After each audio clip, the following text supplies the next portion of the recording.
jadi kali ini saya akan membahas mengenai desa. Yang pertama itu adalah pengertian desa. Nah, gue yakin kalian pasti sudah tidak jarang lagi mendengar kata desa. Sesuai dengan Undang-Undang Nomor 6 Tahun 2014, desa adalah kesatuan masyarakat hukum yang memiliki wewenang dalam mengatur dan mengurus urusan pemerintahan. Kepentingan masyarakat setempat diatur berdasarkan hak-hak tradisional yang diakui dan dihormati oleh sistem pemerintahan Negara Kesatuan Republik Indonesia.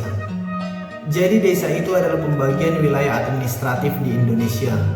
Desa berada di bawah pemerintahan kecamatan dan pemimpin desa adalah kepala desa.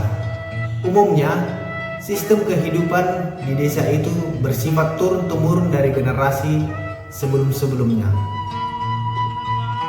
Nah, yang kedua adalah ciri-ciri desa. Menurut salah seorang ahli yang bernama Daljoni, ada 3 ciri-ciri desa yang sangat identik membedakannya dari kota. Yang pertama adalah desa dan penduduknya sangat dekat dengan alam. Nah, hal ini pastinya sudah benar, karena seperti yang kita ketahui, desa dan penduduknya terletak di daerah yang sangat asri dan indah, seperti di wilayah pegunungan dan hutan. Kemudian yang kedua adalah penduduk desa merupakan satu unit kerja dan sosial. Maksudnya di sini adalah mayoritas penduduk desa bekerja di sektor pertanian. Kemudian yang ketiga adalah ikatan kekeluargaan penduduk desa sangat kuat dibanding penduduk lainnya. Nah, penggambaran yang membuktikannya di sini adalah seperti yang kita ketahui, jika sepasang suami istri yang tinggal di desa bekerja di sektor pertanian, maka anak-anaknya pasti turut membantu orang tuanya dalam bekerja di sektor pertanian tersebut.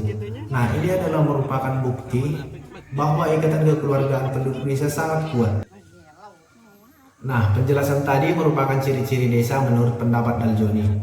Kemudian perhatikan di bawah ini adalah ciri-ciri desa seperti yang kita ketahui. Yang pertama adalah pekerjaan masyarakat desa bersifat homogen. Yang kedua, kepadatan penduduk masih tergolong rendah. Yang ketiga, lingkungan fisik, biologis, dan sosial budaya sangat terjaga dengan baik. Yang keempat, interaksi sosial masyarakat sangat intensif. Yang kelima, solidaritas sangat kuat. Yang keenam, tradisi lokal masyarakat sangat dipegang dengan kuat.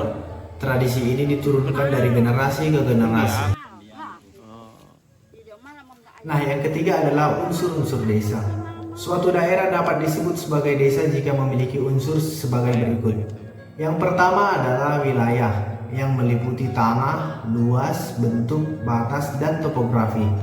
Kemudian yang kedua adalah penduduk yang meliputi jumlah penduduk, kepadatan penduduk, persebaran penduduk, dan mata pencaharian. Kemudian yang ketiga adalah tata kehidupan yang memiliki sifat gotong royong, adat istiadat, tradisi, hukum, dan norma. Kemudian yang keempat adalah fungsi desa. Ada 2 fungsi desa, yakni yang pertama adalah desa sebagai hinterland atau sebagai daerah pendukung kota. Di sini desa mengirimkan pasokan makanan ke kota. Jadi desa ini memiliki fungsi yang sangat mulia. Kemudian yang kedua adalah desa sebagai pemerintahan terendah, yakni desa menjalankan kebijakan-kebijakan yang diterapkan oleh pemerintahan yang di atasnya.